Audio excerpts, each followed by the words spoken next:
Halo pemirsa Bali Avatar, saya hari ini memakai pakaian adat Bali, kebetulan barusan ada upacara adat, jadi saya juga menyampaikan salam yang biasa di Bali, Om Swastiastu, ya. Baik, dan juga semua salam untuk semua teman-teman di Bali dan di Indonesia.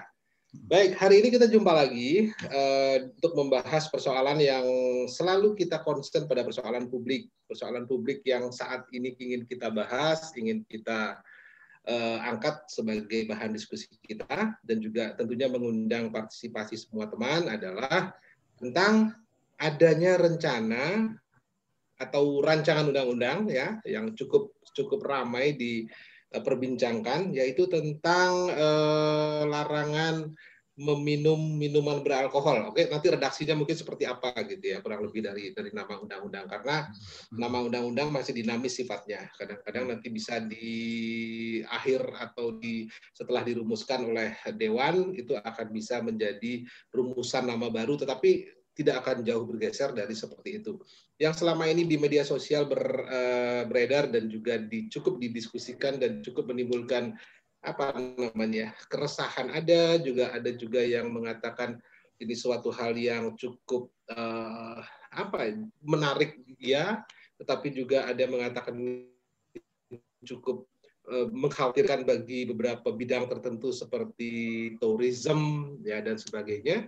Tapi setidak-tidaknya kita ingin membahas hal ini sebagai concern kita terhadap permasalahan ini, permasalahan yang mengundang atensi teman-teman di netizen maupun teman-teman di darat atau teman-teman di realitas ya.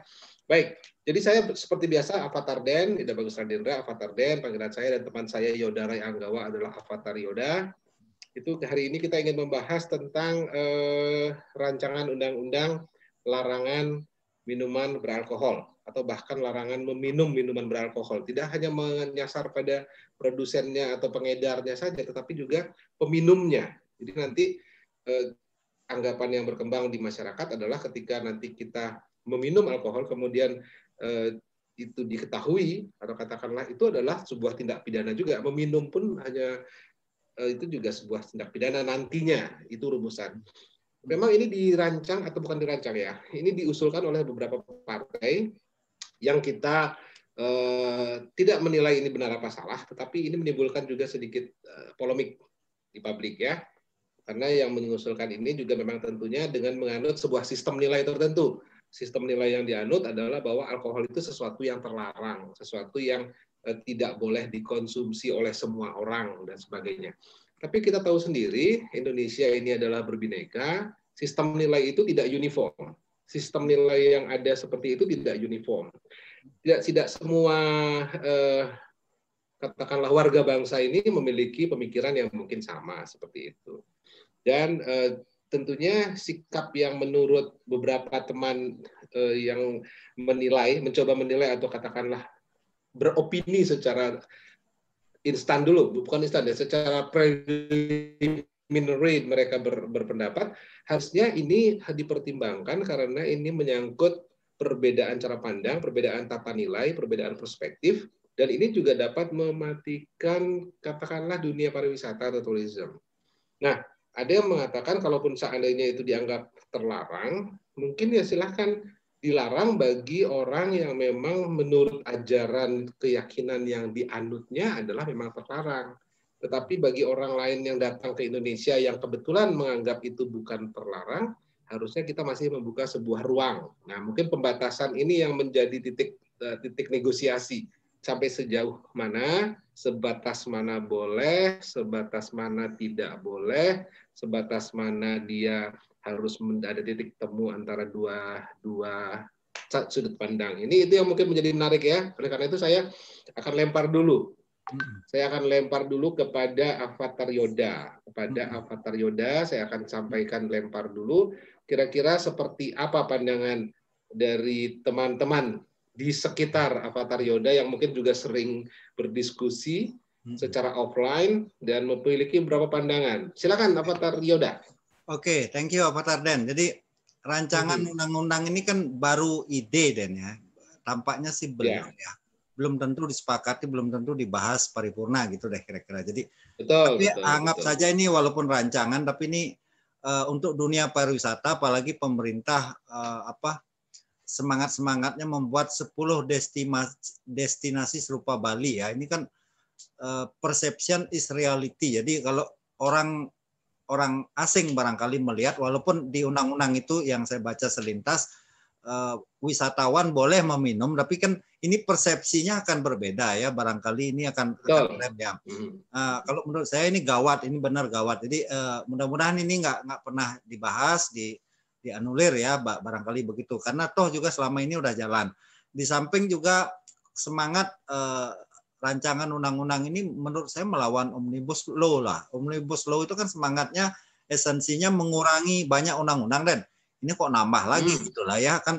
Terus di samping itu barangkali contoh DKI punya perusahaan bir ya, itu udah jalan besar ya, itu hasilnya besar signifikan.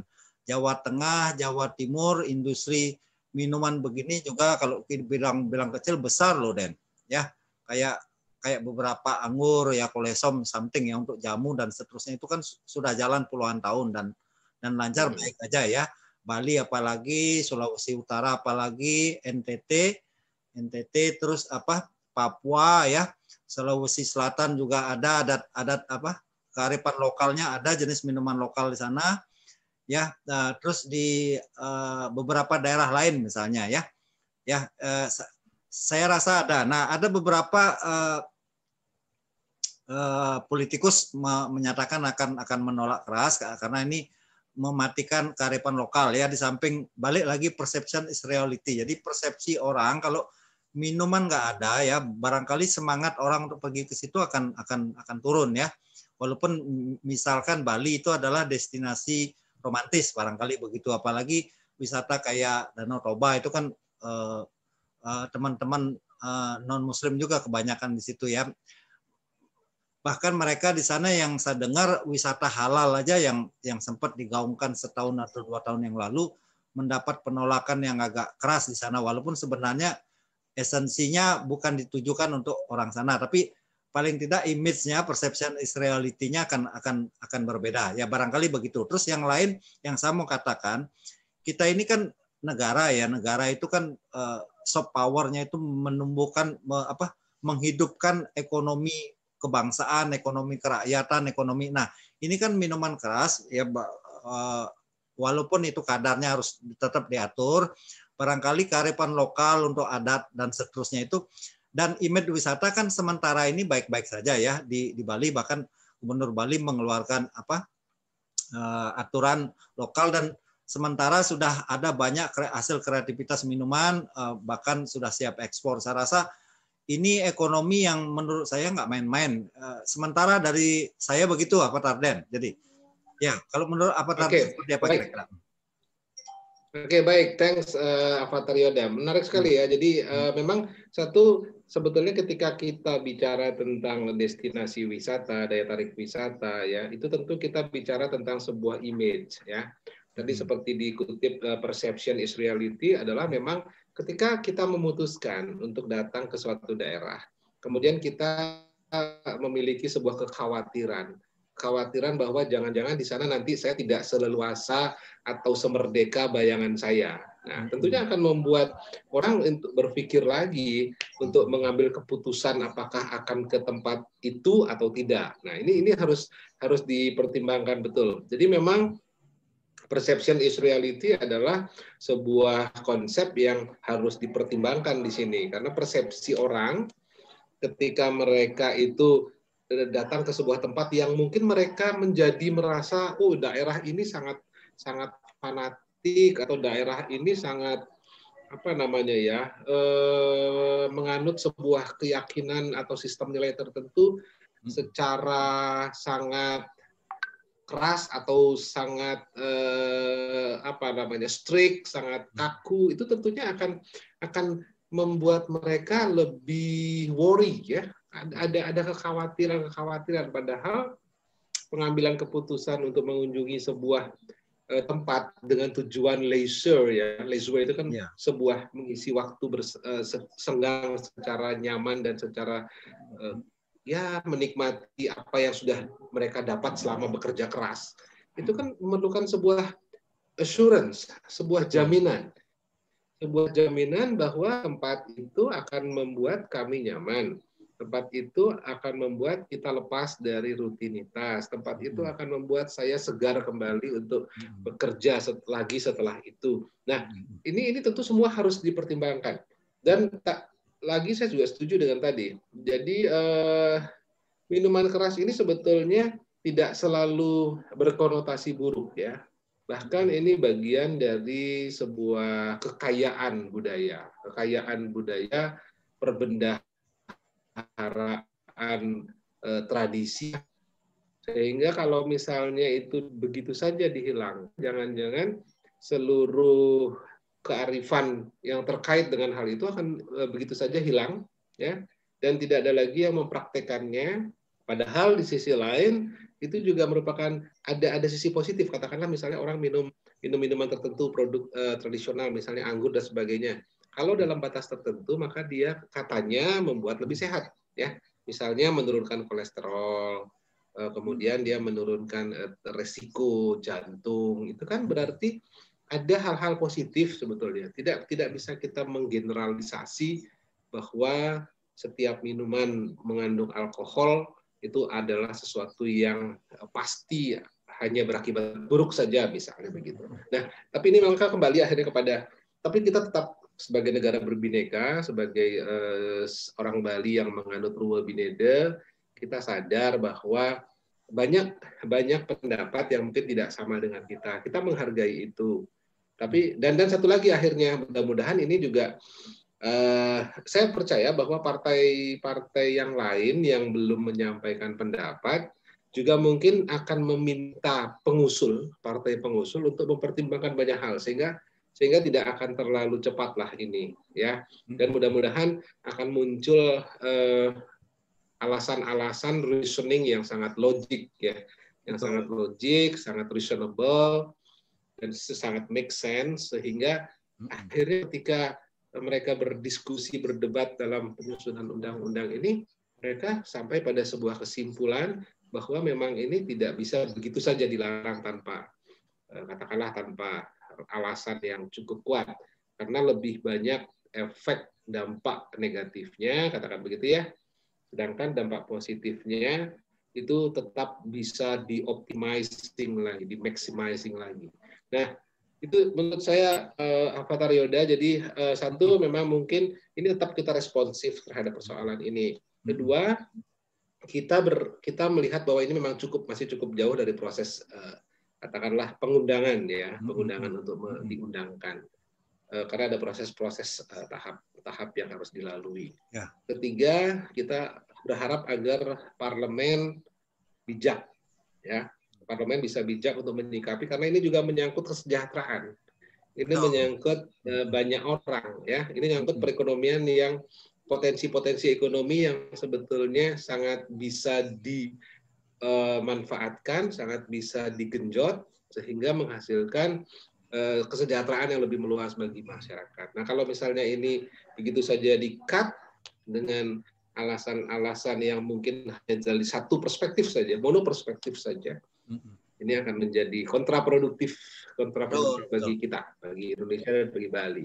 Oke, silakan Pak Roda, mungkin sebelum kita closing, Pak Roda mungkin ada tambahan lagi, silakan. Jadi ini karena Pak Koster ini Gubernur Bali kita ini yang sedang berkuasa sekarang, ya. Jadi yang mengusulkan arak Bali itu legal gitu. Ini saatnya tunjukkan bahwa beliau ini kan komit, ya, untuk membantu menghidupkan ekonomi kerakyatan, apalagi lagi pandemik begini. Kita di Bali mesti bersikap. Jadi lewat gubernur ya ajak DPRD dan seterusnya statement bahwa gawat, kita harus nolak gitu kira-kira. Jadi harus ada sikap tegas gitu. Jadi ini untuk sesuatu yang kearifan lokal itu mesti dihargain, ya. Saya lihat Bang Denny Siregar juga ada nulis lumayan keras, ya. Kalau ini dipaksakan, mungkin banyak beberapa daerah katanya, ya, Bang Denny Siregar menyebut bahwa minta mengancam memisahkan diri. Nah, something seperti itu, ya. Barangkali ini jadi ada beberapa, walaupun ini asertif tapi tetap harus menghargai juga. Jadi, ya, kira-kira kan kita beraneka ragam, Dan di samping itu wisatawan yang datang ke tempat wisata kan sebagian besar itu emang wisatawan yang minum minuman beralkohol, kira-kira seperti itu. Jadi agak jarang ada wisatawan yang itu realita. Ya seperti itu ya, Asia, Eropa, Amerika, ya Australia, ya Afrika juga saya rasa sebagian besar itu minum minuman beralkohol. Saya rasa begitu deh, cukup ya. Oke, baik. Baik, Avatar Yoda, terima kasih. Jadi pemirsa Bali Avatar semuanya, jadi itulah kami mencoba menyampaikan beberapa pandangan yang mungkin bisa menjadi sebuah titik awal untuk diskusi yang lebih mendalam, tetapi setidak-tidaknya satu yang ingin kami sampaikan adalah bahwa kemungkinan diundangkannya undang-undang ini menurut hemat kami adalah sesuatu yang tidak positif bagi bangsa ini, ya. Karena ada banyak sekali manfaat yang menjadi kemudian manfaat itu terbuang atau manfaat itu terabaikan, sementara ketidakmanfaatannya atau katakanlah efeknya tidak hanya secara moral, tapi dampak ekonomi juga, ada dampaknya multidimensi, multi aspek, tidak hanya terhadap satu persoalan. Dan kita juga harus melihat realitanya adalah sampai sejauh ini kita bicara empirik saja, empirik karena kita adalah orang-orang yang saintifik ya. Kita berusaha melihat empirik, data empiriknya adalah memang sebagian besar wisatawan adalah mereka yang memang juga menikmati minuman beralkohol. Tidak berarti harus mabuk ya, tidak berarti harus kami mewakili para pemabuk, tidak. Tapi paling tidak itulah realitanya, realita. Kalau kita berbicara soal orientasi pasar, maka pasar kita adalah memang seperti itu dan kita sebetulnya tidak masalah ketika kita memberikan kesempatan pada mereka untuk bisa menikmati wisata dan antara lain dengan itu salah satunya itu sejauh masih dalam batasan-batasan dan membuat mereka nyaman dan tidak menjadi ragu untuk datang. Itu saja dari kami. Sementara saya Avatar dan Avatar Yoda akan menutup diskusi kita kali ini. Jangan lupa dukung kami, like, share, dan subscribe ya. Mudah-mudahan ini juga, dan silahkan diberikan komen-komen di komentar ya, komentar di bawah ini sehingga kita bisa terus melanjutkan segala sesuatu topik-topik yang aktual, topik-topik yang bersifat publik untuk kepentingan kita bersama. Terima kasih perhatiannya. Saya dan Avatar Yoda tutup dan salam. Sampai jumpa. Terima kasih. Sampai jumpa. I keep a photograph in which we were in love, caught in your eyes, waiting for the sun.